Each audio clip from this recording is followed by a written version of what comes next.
हे नमस्ते गाइस, कैसे हैं आप लोग। उम्मीद है ठीक ही होंगे। तो गाइस, आज हम पढ़ेंगे एक इंटरेस्टिंग सा चैप्टर। बच्चों को लगता है ये चैप्टर बहुत हार्ड है।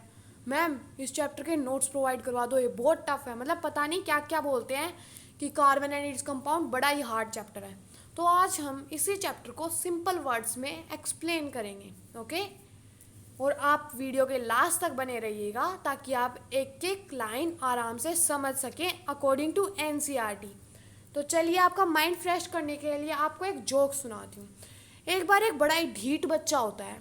टीचर केमिस्ट्री पढ़ा रहा होता है तो वो बच्चा सो रहा होता है क्लास में। टीचर जाके बोलता है, बेटा खड़ा होना ज़रा। बच्चा अचानक से उठ के खड़ा होता है, बोलता है, हाँ हाँ सर। तो फिर टीचर बोलता है, बेटा मैंने अभी अभी केमिकल फॉर्मूले पढ़ाए हैं, तो आप मुझे ज़रा फॉर्मूला बताना एक बार। तो बोलता है, हाँ जी सर, मैंने सब कुछ याद कर लिया, आप पूछो तो सही।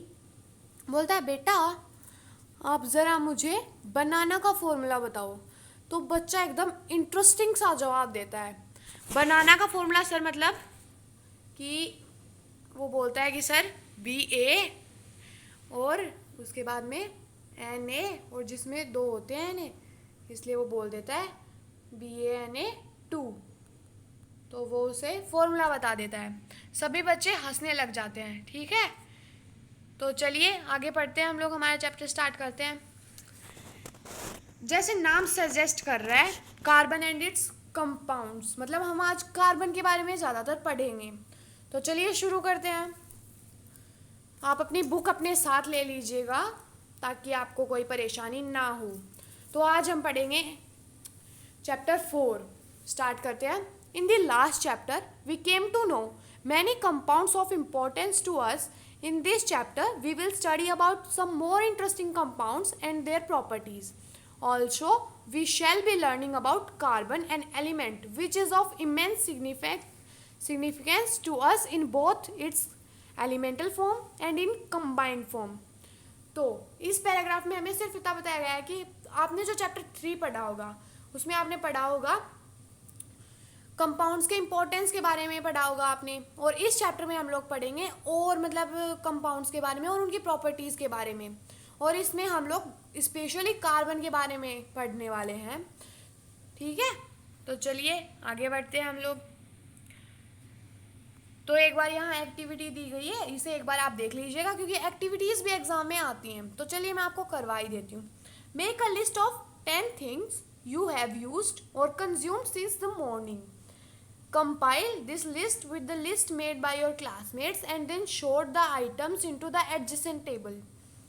If there are items which are made up of more than one material, put them into both the relevant columns of the table. Okay, ऐसे आपको मतलब टेबल बनानी है, साइड में दी गई है, और आपको अपने फ्रेंड के टेबल के साथ में उस टेबल को कंपेयर करना है। ओके, नाउ आगे बढ़ते हैं हम लोग।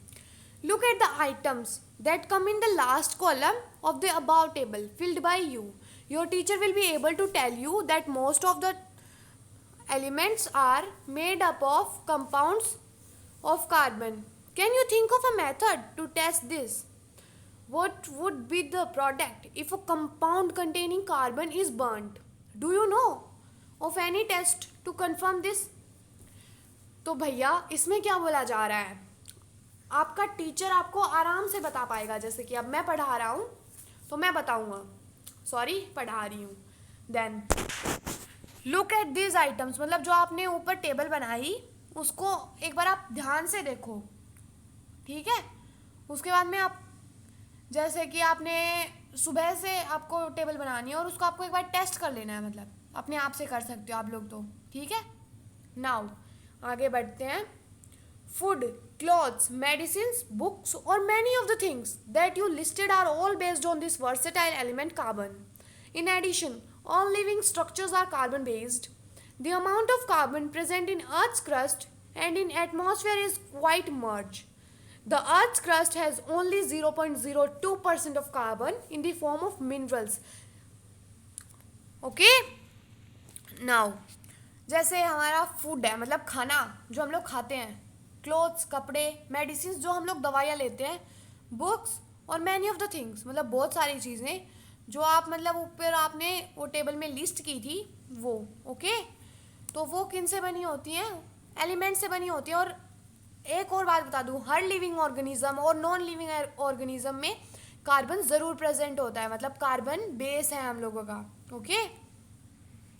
इन addition all living structures are carbon based, जिसमें बोल रहा है कि ऑल लिविंग स्ट्रक्चर्स मतलब जो भी लिविंग बींग्स हैं वो कार्बन के ऊपर बेस्ड होती हैं, okay. The amount of carbon present in the earth's crust and in atmosphere is quite much, मतलब क्या है, एटमॉस्फेयर में जो हमारे वो कार्बन है और अर्थ के क्रस्ट में जो कार्बन है वो मतलब मर्ज है जैसे। और जो अर्थ की क्रस्ट है उसमें ओनली 0.02% ऑफ कार्बन है, मतलब 0.02% of carbon is present.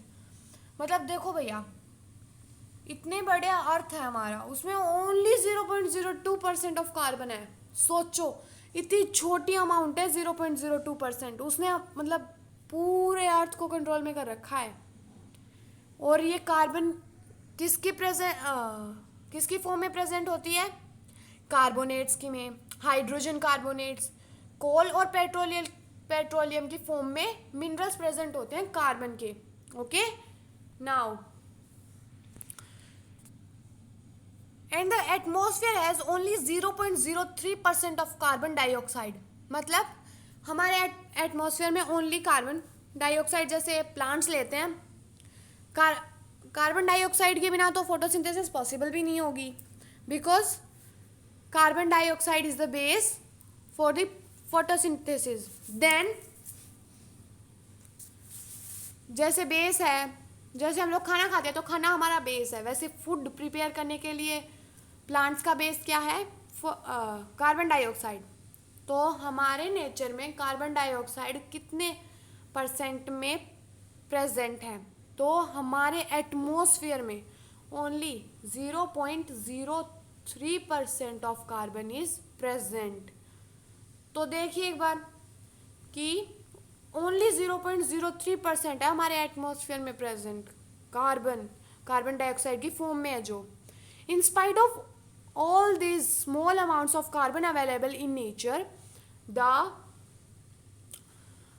importance of carbon seems to be immense. In this chapter we will know about the properties of carbon which make the carbon so important to us, okay? Carbon जो है हमारे life का एक अहम हिस्सा है, हम बोल सकते हैं ऐसा कि कार्बन के बिना हम लोग कुछ भी नहीं कर सकते। तो अब हमारा आगे टॉपिक आता है 4.1 वाला टॉपिक, जो आप अपनी बुक में देख सकते हैं, bonding in carbon, the covalent bond. तो अब हम पढ़ेंगे कोवेलेंट बॉन्ड के बारे में। In the previous chapter we have studied the properties of ionic compounds, okay.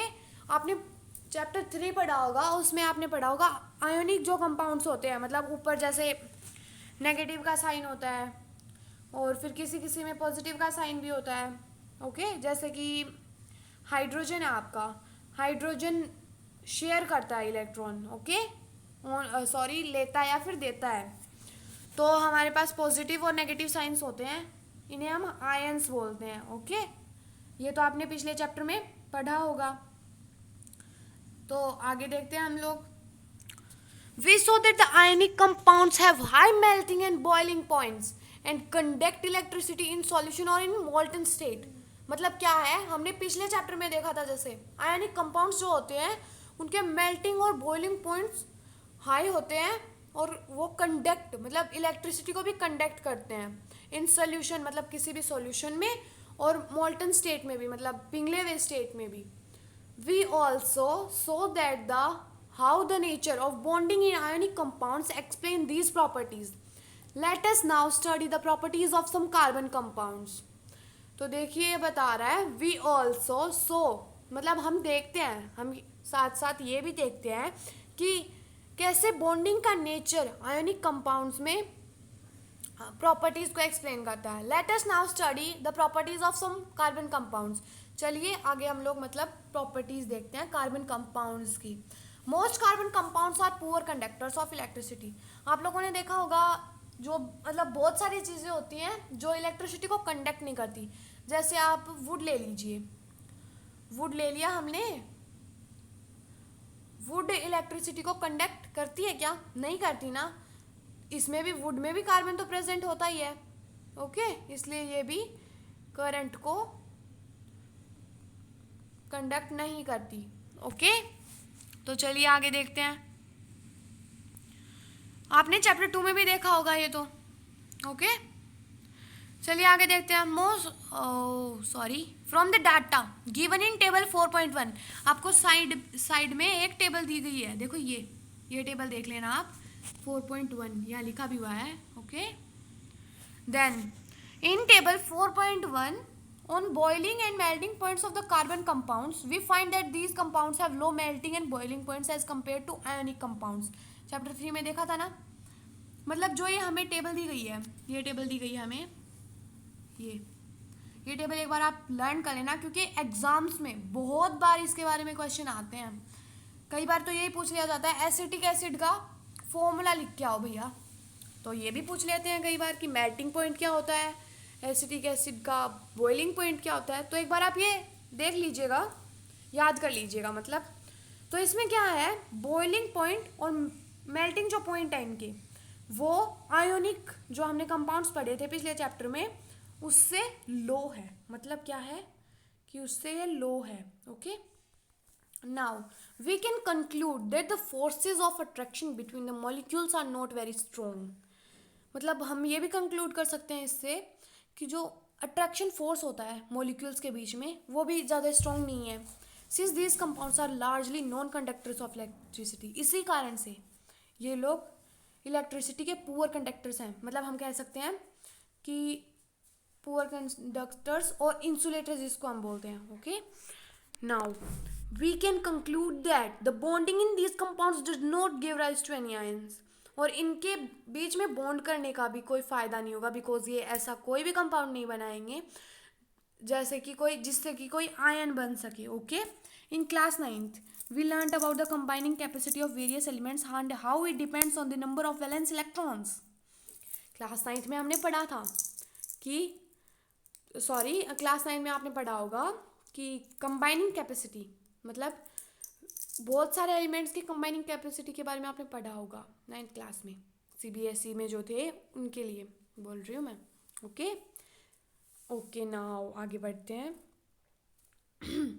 The atomic number of carbon is 6। आप सभी को पता है कार्बन 6 नंबर पे आता है। जैसे कि लेके चलते हैं hydrogen, helium, lithium, beryllium, boron, carbon, carbon, ये रहा कार्बन, ओके। कार्बन को हम C से रिप्रेजेंट करते हैं, ओके।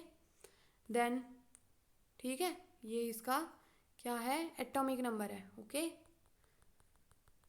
तो कार्बन 6 नंबर पे आता है, ओके। तो गाइस डोंट वरी, आपको मैं अगले वीडियो में 30 तक एलिमेंट्स के नेम प्लस उनके एटॉमिक मास एंड नंबर का वीडियो आपको प्रोवाइड कर दूंगी, एंड PDF ऑल्सो, ओके।